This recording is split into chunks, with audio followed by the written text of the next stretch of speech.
Today we are going to discuss about very important acts, that is 1935 Government of India Act and Indian Independence Act 1947. So ఈ రోజు మనము 1935 Indian government act 1947 భారత ప్రభుత్వ చట్టం గురించి తెలుసుకుంటాము. So first, the Government of India Act 1935. You know very well, this act marked a second milestone towards complete responsible government in India, because the Government of India Act 1919 provided responsible government for the first time in India, whereas this act 1935 act is considered as second milestone towards complete responsible government in India. భారతదేశంలో బాధ్యతాయుతమైన ప్రభుత్వాన్ని ప్రవేశపెట్టడంలో ఈ చట్టం రెండవ mile stone గా మనం చెప్పుకోవచ్చు. The report of the Simon Commission and the round table conferences were the basis of this act. ఈ చట్టం ఏర్పాటు చేయడానికి what are the basis? Simon Commission, round table conferences. You know very well, the last provision which are mentioned in the Government of India Act 1919, the statutory commission established by the Britishers periodical manner for inquiry into the 1919 Act progress and development. Based on that, they established Simon Commission. The Simon Commission 1927 visited India in the year 1928. You know that we protest the Simon Commission, like Simon go back. Wherever the Simon Commission visited, we protest like that, Simon go back with the black badges. Then also they submitted report to the British government in the year 1930. Based on the report of the Simon Commission, the British Prime Minister Ramsay MacDonald conducted round table conferences with the invite of all the parties in India. You know that they held 3 round table conferences. One is round table 1 conference 1930, second round table 1931, third round table 1932. So after the round table discussions, you know very well about the round table conferences. The round table conferences was conducted by the Ramsay MacDonald regarding to the discussion of the constitutional provisions for India. Based on these, the Government of India Act 1935 was formulated. This is the lengthiest and detailed document which consists 321 sections, 10 schedules. ఇది Simon commission report పైన జరిగిన round table conferences లో తీసుకున్న శ్వేతపత్రం, white paper ఆధారంగా ఏర్పాటు చేసింది. ఇందులో 321 సెక్షన్స్ ఉన్నాయి, 10 షెడ్యూల్స్ ఉన్నాయి. Let us try to understand important provisions of Government of India Act 1935. So these are the very important provisions which are introduced by Government of India Act 1935. It provided for the first time establishment of All India Federation, which consisting of provinces and princely states as units. For the first time in India, the federation, All India Federation, was introduced by the Britishers through the Act of Government of India Act 1935. In this federal government, the provinces also parts, at the same time princely states also parts. అఖిల భారత స్థాయిలో all India లెవెల్లో సమాఖ్య విధానాన్ని ప్రవేశపెట్టడం జరిగినది. ఇది జాగ్రత్తగా గుర్తుపెట్టుకోవాలి. Where the federation existed, the powers are divided between the union government and state government. ఎక్కడైతే ఫెడరేషన్ ఉంటుందో అక్కడ కేంద్ర రాష్ట్రాల మధ్యన అధికారాల విభజన ఉంటుంది. ఇది మొదటి ఇంపార్టెంట్ ప్రొవిజన్ గా మనం చెప్పుకోవచ్చు. By this act they divided the powers between the central government and provincial government into the 3 lists, namely federal list, provincial list, concurrent list. Federal list, provincial list, concurrent list. For the first time in India, they introduced 3 lists under the subject.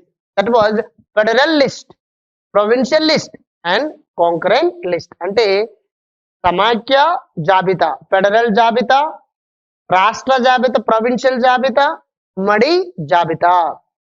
మీకు తెలుసు the important provisions which are regarding to the national importance under comes federal list, like defense, foreign affairs, finance, like that they under comes federal list.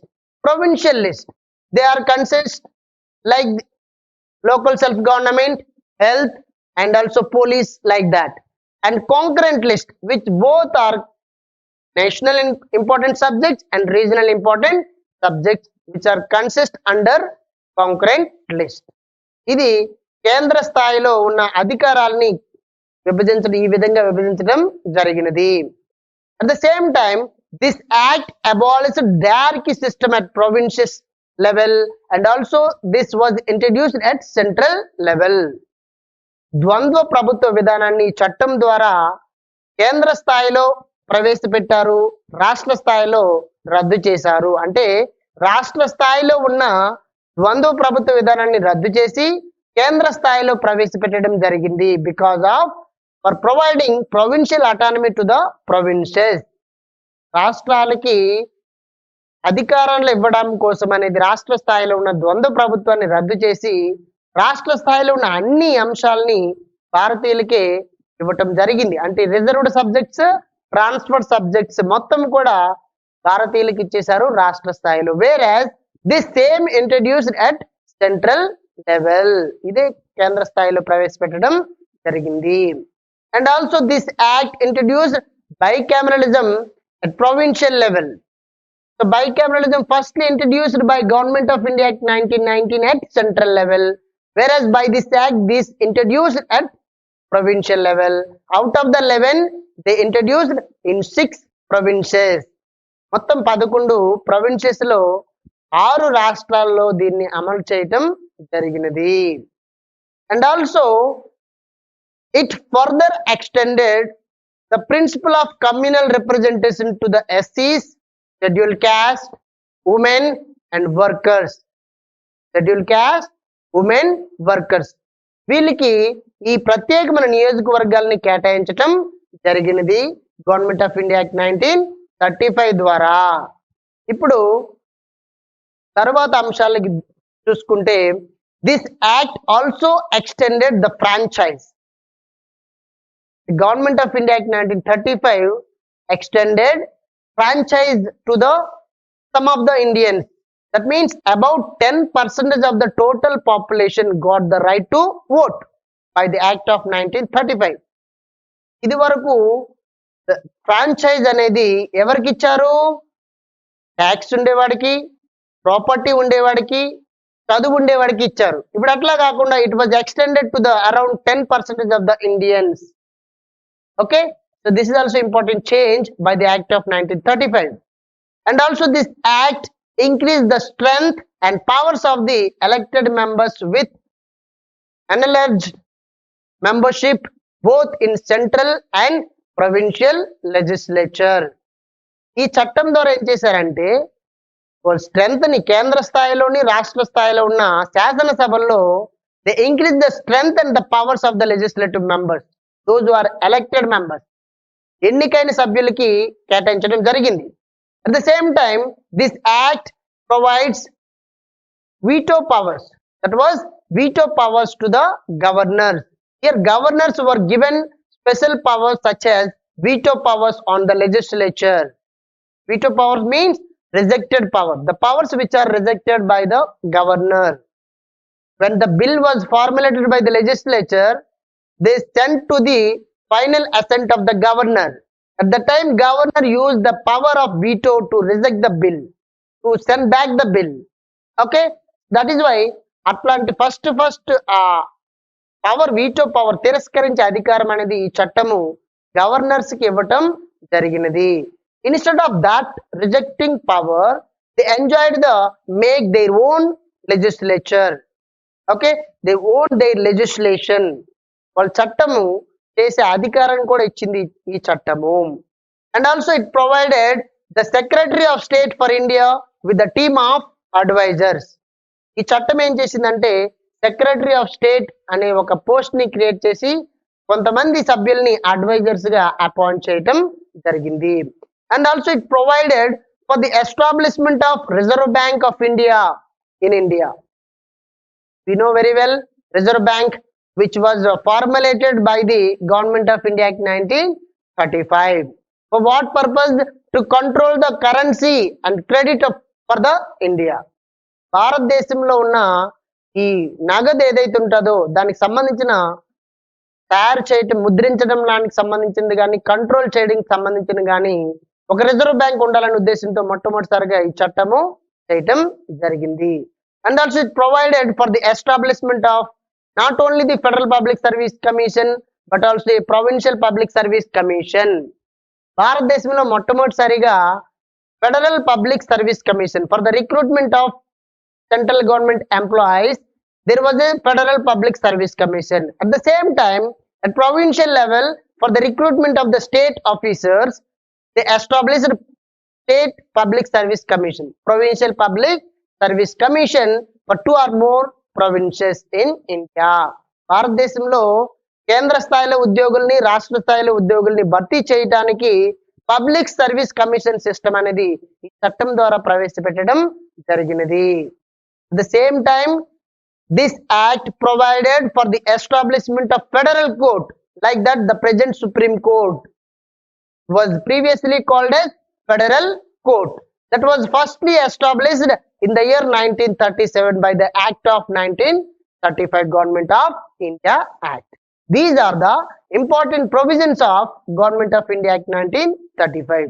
Let us try to understand criticism of Government of India Act 1935. The Government of India Act 1935 firmly laid the foundation for the establishment of an All India Federation in India.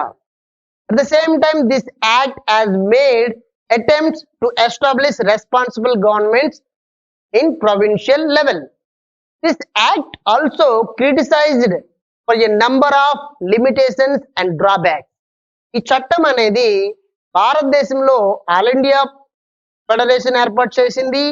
అట్లాగే రాష్ట్ర స్థాయిలో బాధ్యతాయుత ప్రభుత్వాన్ని కూడా ప్రవేశపెట్టింది. అయితే ఈ చట్టంకి కొన్ని విమర్శలు కూడా ఉన్నాయి. Because of there are some limitations, drawbacks.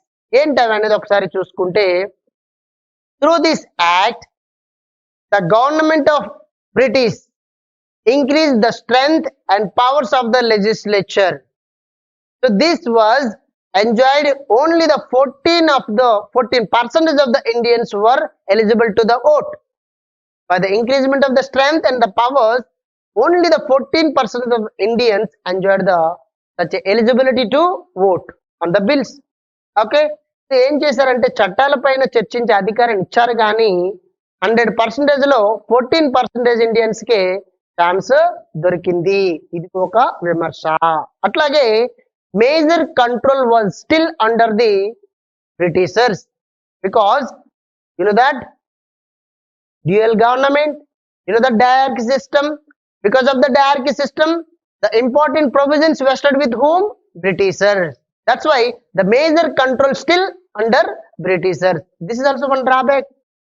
So British ఆధిపత్యం ఇంకా కొనసాగుతుందని చెప్పాలి బికాస్ ఆఫ్ ద్వంద్వ ప్రభుత్వము.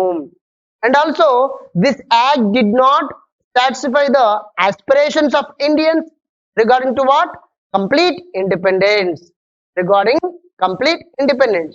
భారతదేశంలో పూర్తి స్థాయి స్వతంత్రాన్ని ఏర్పాటు చేయాలన్న Indian national movement leaders or Indian National Congress leaders aspirations fulfil కాలేదు. అది కూడా ఒక విమర్శ. And this act was severely criticized for providing veto powers to the governor generals. మీకు అందరికీ చెప్పుకున్నాం, the governor generals enjoyed the veto powers by this act. That power is called rejecting power. If the bill sent to the governor general's assent, the bill was rejected, may approved, may not approved by governor general. He may give assent, he may not give his assent because he enjoyed the veto power. So this is the criticism on Government of India Act 1935. 35. As a result of its many limitations, this act was rejected by the Indian National Congress. And also, they demanded for complete independence and formation of Constituent Assembly to draft a new constitution. ఈ చట్టము Indian National Congress అనేది విమర్శించింది, తిరస్కరించింది కూడా. At the same time what they demanded for establishment of constituent assembly for making new constitution for India. And then Indian Independence Act 1947. This is the last and final act formulated and implemented by the British government for India. Here, ఇదే భారతదేశంలో చివరి చట్టం, British వారు రూపొందించిన చివరి చట్టంగా పేర్కొనాలి. ఈ చట్టాన్ని భారత స్వతంత్ర చట్టం 1947 అని అంటాము. And it was the product of the combined efforts of Lord Mountbatten and the last British Governor General. Lord Mountbatten is last British Governor General of India, and the Clement Attlee. Lord Clement Attlee was the Prime Minister of Britain at the time, because based on the recommendations of Clement Attlee, Mountbatten formulated Mountbatten Plan. This Mountbatten Plan is the source of formulation of 1947 Indian Independence Act. This act, introduced in the British House of Commons on July 4th, 1947 and approved by British Royal the year 1947, please correct it, 1947 July 18th. Let us try to understand important provisions of 1947 Indian Independence Act. By this act, the entire British rule was ended in India, and they declared India as an independent country and sovereign state from the date of August 15, 1947. August 15, 1947 date నుండి భారతదేశం స్వతంత్ర దేశంగా, సార్వభౌమ దేశంగా ప్రకటించడం జరిగింది. భారత స్వతంత్ర చట్టం 1947. And also, this act provided for the partition of India.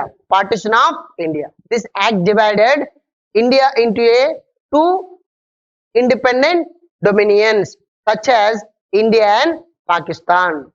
And also, they worked as constant assemblies for making constitution and the legislature for making laws. So keep in mind, భారతదేశం విడిపోవడానికి ఈ భారత స్వతంత్ర చట్టం అని తీసుకురావడం జరిగింది. భారత స్వతంత్ర చట్టం 1947 ద్వారా భారతదేశము పాకిస్తాన్ గా, భారతదేశంగా విడిపోయింది. ఒక్కొక్క దేశానికి ఒక్కొక్క రాజ్యాంగ పరిషత్ని ఏర్పాటు చేయడం జరిగింది. ఓకే, అదే రాజ్యాంగ పరిషత్తే ఏం చేసింది, రాజ్యాంగాన్ని తయారు చేస్తుంది ఒక పక్కన, ఇంకొక పక్కన దేశానికి అవసరమైన చట్టాలను కూడా తయారు చేస్తుంది. The British supremacy over the British India by this act. By this act, the British supremacy, that means no Britishers controlled the British India by this act, because that controlling power, the supremacy powers of the British ended by this act. And also, princely states shall cease to exist. Princely states ki స్వేచ్ఛ ఇచ్చేసారన్నమాట. వాళ్ళు ఎందులో ఉండొచ్చు, independent గా ఉండొచ్చు. And if they are interested to join into India, they may join. If they are join in Pakistan, they may allowed. That is why princely state కి, అంటే స్వదేశీ సంస్థానాలకి ప్రత్యేకమైన హక్కులు ఈ చట్టం కల్పించింది. వాళ్ళు ఇండిపెండెంట్ గా ఉండొచ్చు, ఇండియాలో జాయిన్ అవ్వచ్చు, లేదంటే పాకిస్తాన్ లో జాయిన్ అవ్వచ్చు. At the same time, this act provides territories of the two dominions were defined, but they were empowered to include or exclude territory themselves.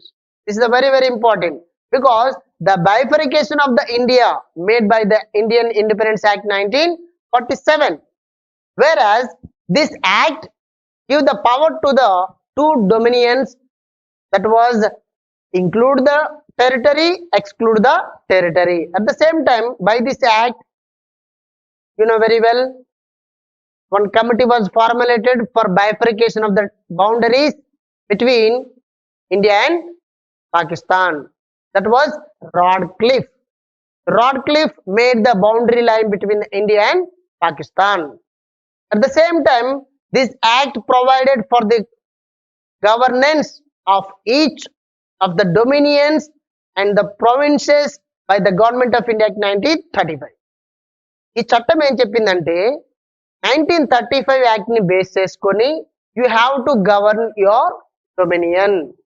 అంటే ఈ చట్టం ఆధారంగా మీ రాజ్యాలను మీరు పరిపాలించుకోవాలి అని 1935 భారత ప్రభుత్వ చట్టాన్ని ఒక బేస్ గా తీసుకున్నది. ఇది కూడా one of the important provision. So these are the important provisions of the Government of India Act 1935. In examination point of view, from this topic, we expected the following questions. Okay, one is mention the important provisions and the criticism of the Government of India Act 1935 as essay 1, as 10 marks 1. Rarely we expected this one, and you have to make the important provisions of Government of India Act 1935. As 2 marks 1, as 5 marks 1, we expected point out the main provisions of Indian Independence Act 1947 as 5 marks 1. You have to mention the brief introduction, that is Mountbatten Plan and Lord Clement Attlee contribution and the important provisions. So thanks for watching.